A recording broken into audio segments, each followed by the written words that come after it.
मैं डॉक्टर हरीशचंद्र, सहआचार्य हिंदी, राजकीय कन्या महाविद्यालय कोटपुतली।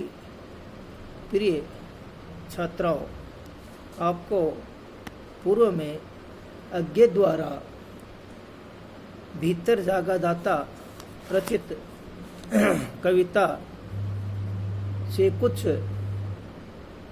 व्याख्या बता दी गई थी, जिसमें कवि धरती को लक्ष्य करके कहता है।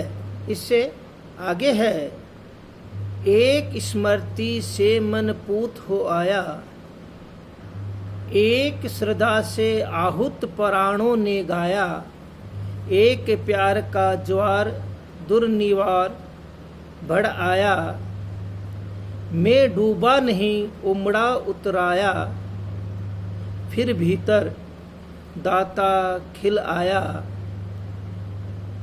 हंसा हंस कर तुम्हें बुलाया, लो ये स्मृति ये श्रद्धा ये हंसी हंसी, ये आहूत स्पर्श पूत भाव, ये है ज्वार ये पलवन, ये प्यार ये अडूब, ये प्यार ये अडूब उमड़ना, सब तुम्हें दिया सब तुम्हें दिया। और यहां पर क्या है, अज्ञे जी प्राकृतिक प्रवेश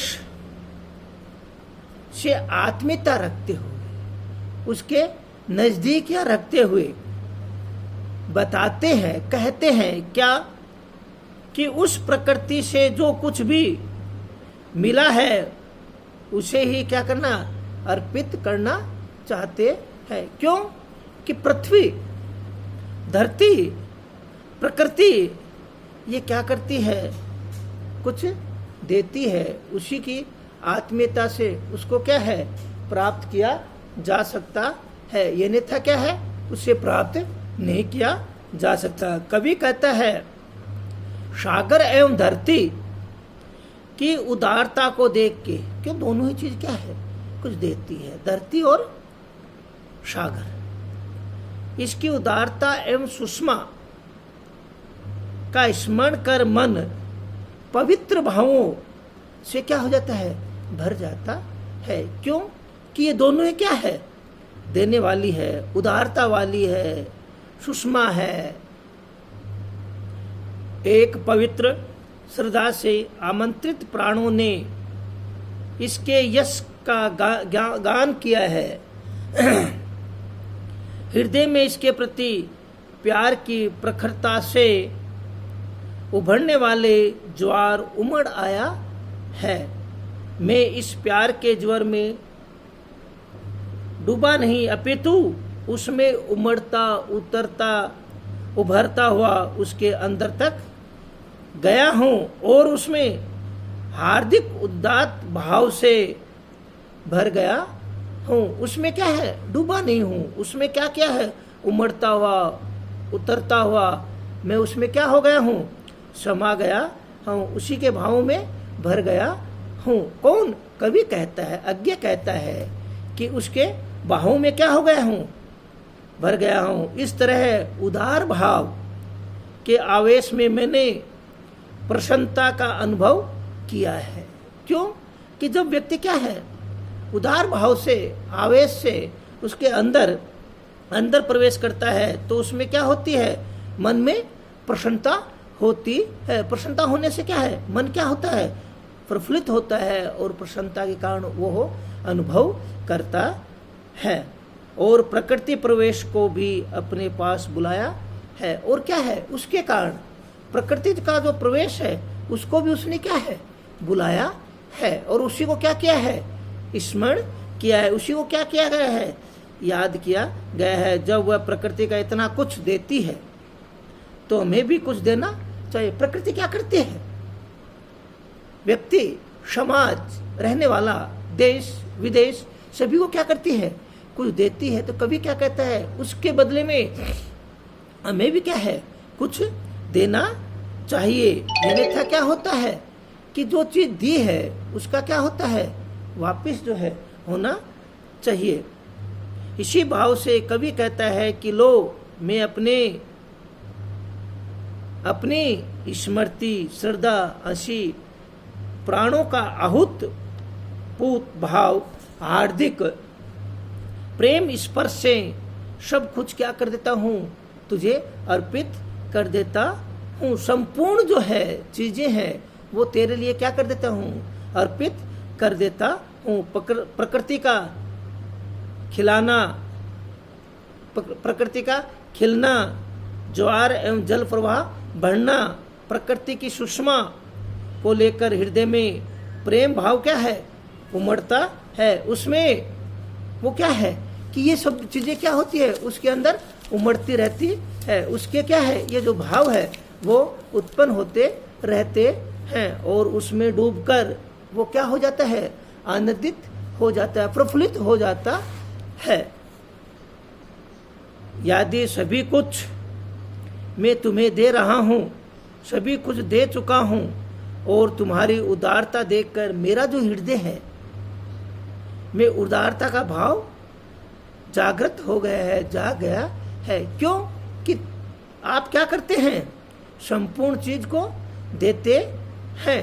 तो उसके कारण मेरा जो मन है, मेरा जो भाव है, मैं उसमें जो मन उसमें डूब गया है और उसमें उदारता में बढ़ गया है। तो क्या है कि मैं भी तुम्हारे उदारता को, मेरे हृदय में उदारता के भाव क्या हो गए हैं, जागृत हो गए हैं। उस जागृता के कारण ही तुम्हारे दिए हुए तुम्हें क्या होता है, अर्पित होता है, तुझे क्या होता है, समर्पित होता है। क्या करता है कि जो धरती और सागर मनुष्य को देता है तो मनुष्य भी क्या है, उसको कुछ देता है और उसी पर क्या हो जाता है, समर्पित हो जाता है। यहाँ पर क्या है, प्रकृति का विशेष जो व्याख्या के अंदर तीन जो चीज है, प्रसंग, व्याख्या और विशेष।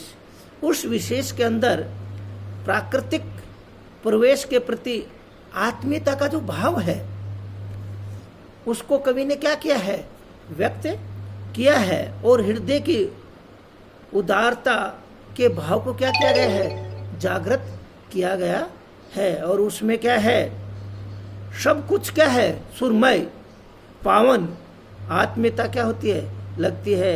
इसमें क्या होता है, अपना और पराया जो है उसका भेद जो है वो मिट जाता है। ये तेरा, ये मेरा, ये पराया, ये मेरा, ये तेरा, जो भाव आते हैं व्यक्ति में, अपने पराये के जो भाव उत्पन्न होते हैं वो सब क्या हो जाते हैं, खत्म हो जाते हैं। और कवि क्या हैं,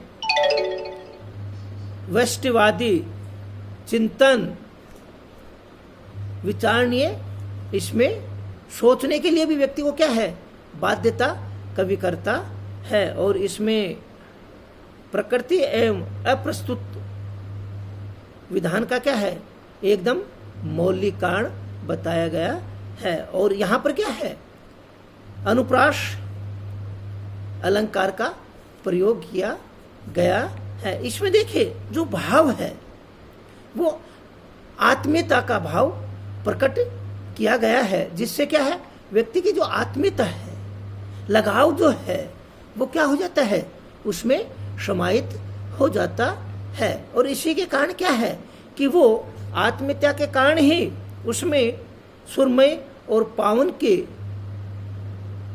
चीज को क्या करता है, व्यक्त करता है। और उसी के कारण जो अपना और पराया जो है उसका क्या होता है, भेद जो है वो मिटाया जाता है। देखिए ये जो व्याख्या है इतनी महत्वपूर्ण है कि व्यक्ति पढ़ते वक्त मन में क्या होता है, विचार आता है कि सागर और पृथ्वी जो है, सागर और धरती जो है, उसकी जो उदारता है को देख के संपूर्ण जो चीज है वो क्या हो जाती है, उसी में समाहित हो जाती है। धरती और सागर जो है वो क्या होता है, व्यक्ति को देता है, व्यक्ति से लेता नहीं है। परंतु क्या है कि वो क्या कहता है कि जो तूने दिया है वो संपूर्ण मैं क्या करता हूँ, तुझे ही अर्पित कर देता हूँ। यही कवि इसमें कहना चाहता है। अगला जो है इसी का अज्ञे जी का है सांप के प्रति। देखिए सांप को आधुनिक स्वार्थ पतित व्यक्ति का प्रतीक माना गया है। ये आपको कल बताया जाएगा। जय हिंद, जय भारत।